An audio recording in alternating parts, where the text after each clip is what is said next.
Bonjour à tous, c'est Arthur et aujourd'hui pour ma première vidéo, c'est parti pour un quiz sur le site de Jetpunk. Alors qu'est-ce que c'est Jetpunk? C'est un site de quiz de géographie, mais pas que. Il y a plein d'autres thèmes, culture, jeux, n'importe quoi. Il y a de tout, tout. Euh, Puis pas forcément que des quiz, hein. Il y a différents quiz. Et aujourd'hui, on va faire un quiz sur les pays d'Europe.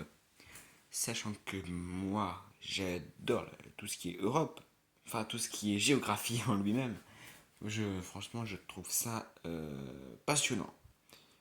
Donc c'est parti pour les 45 pays, il me semble. Ouais, voilà. 45 pays d'Europe, avec un chrono spécialement pour vous. Et c'est parti. Alors, Islande, voilà. Irlande, Royaume-Uni, euh, la France, hein, c'est évidemment celle où j'habite. Andorre, Andorre, merci. Espagne, Portugal, Gal, ça ne va pas écrire. Monaco, Luxembourg, Belgique et Pays-Bas. Voici tous les pays de l'Europe de l'Ouest. Et on va s'attaquer à l'Europe du Nord. Donc Danemark, Norvège, Suède et la Finlande. On va passer à l'Europe centrale.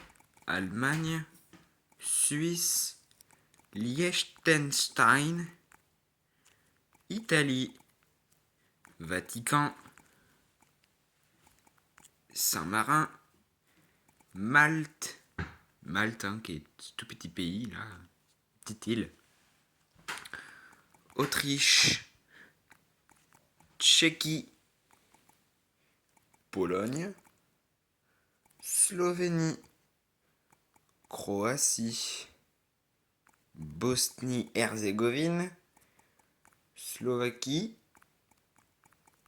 Hongrie, Serbie, et attention hein, à ce que vous dites, Monténégro. Voilà. Je l'ai dit dans plusieurs cours de géographie avec ma prof, et il y en a, ils se sont un peu foutus de ma gueule. Kosovo. Kosovo d'ailleurs, un pays qui va bientôt disparaître, parce qu'il a beaucoup de conflits depuis 2014 avec la Serbie, où certains pays ne le considèrent même pas comme. Albanie, la Grèce, Macédoine du Nord. Macédoine du Nord. Bah c'est. Oui, non, Macédoine du Nord. Donc voilà. Pays d'Amérique centrale. Oh, pourquoi d'Amérique? Pays d'Europe centrale. Et les pays de l'Est. Donc, Bulgarie, Roumanie, Moldavie, Ukraine, Biélorussie, Lituanie, Lettonie, Estonie et pour finir, la Russie. Enfin, si je l'écris bien déjà. Et voilà.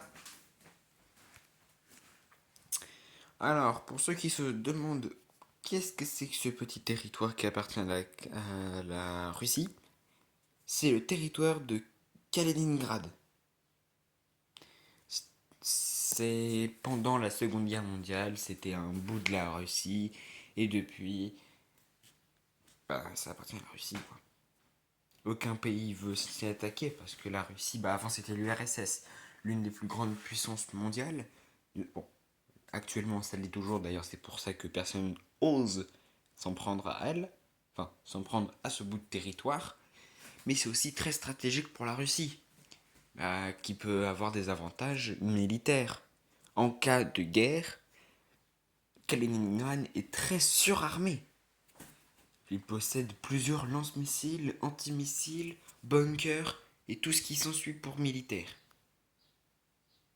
Donc franchement, ce bout de territoire pour Kaliningrad, pour la Russie, c'est un gros avantage qui est pas vraiment dans les fins fonds de l'Europe, mais qui fait quand même partie.